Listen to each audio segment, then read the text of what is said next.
Penetapan tersangka Panji Gumilang, ya itu kan sudah saya katakan, penetapan tersangka itu hanya nunggu waktu. Polisi sudah cepat, ya, polisi sudah cepat bekerja, tetapi memang masyarakat dan wartawan selalu bertanya kapan dan kapan.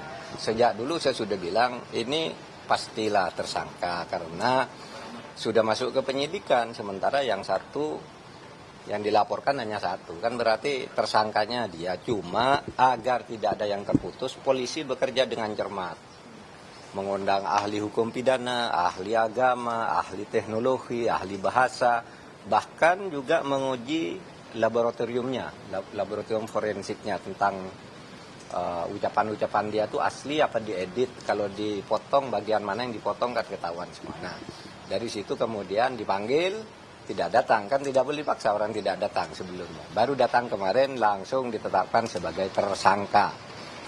Apakah belum ditahan? Sampai jam ini belum. Ya, karena kemarin itu diperiksa sebagai saksi. Dulu sesudah saksi dia dinyatakan tersangka, maka dalam waktu 24 jam sejak dinyatakan tersangka dan diperiksa di sana, dalam waktu 1 kali 24 jam itu harus jelas apakah akan ditahan apa tidak. Jadi kira-kira nanti paling lambat keputusannya jam 8 malam ini untuk ditahan apa tidak. Nah, apa alasan untuk ditahan? Pertama, prasyarat utamanya itu kalau ancaman hukum pidananya minimal 5 tahun. Ini lebih dari 5 tahun, itu prasyarat utama. Yang kedua, kalau yang bersangkutan dikhawatirkan tidak mau kerjasama, dipanggil, menghilang, tidak datang dengan berbagai alasan, itu tidak mau kerjasama. Yang ketiga, kalau penyidik khawatir yang bersangkutan kalau pulang menghilangkan barang bukti dan mengubah keadaan TKP, ya, tempat kejadian perkara, itu bisa ditahan. Lalu dikhawatirkan mengulangi perbuatannya. Kalau dikhawatirkan mengulangi lagi, kalau perbuatan sifatnya berkelanjutan, ya, itu bisa juga ditahan. Nah, apakah akan ditahan? Nanti ditunggu saja. Menurut saya syarat-syarat tentang itu saudara bisa baca sendiri, ya, apakah perlu ditahan atau tidak. Yang penting pemerintah akan kerja cepat.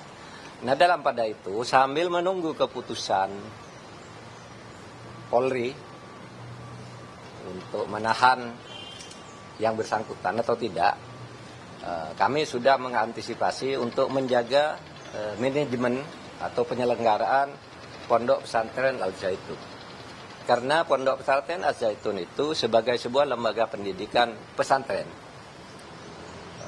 itu tidak ada masalah. Sehingga pemerintah memutuskan untuk menjamin kelangsungan pendidikan sesuai dengan hak-hak konstitusional para santri dan murid, gitu. Sehingga kita juga sudah mengantisipasi, mungkin dalam waktu 1 hari ini saya akan segera mengadakan rapat dengan Menko PMK, dengan Mena, dengan Mendagri, dengan Menkumham, dan dengan Gubernur Jawa Barat, akan koordinasi untuk penanganannya agar pendidikan berjalan sebagaimana mestinya.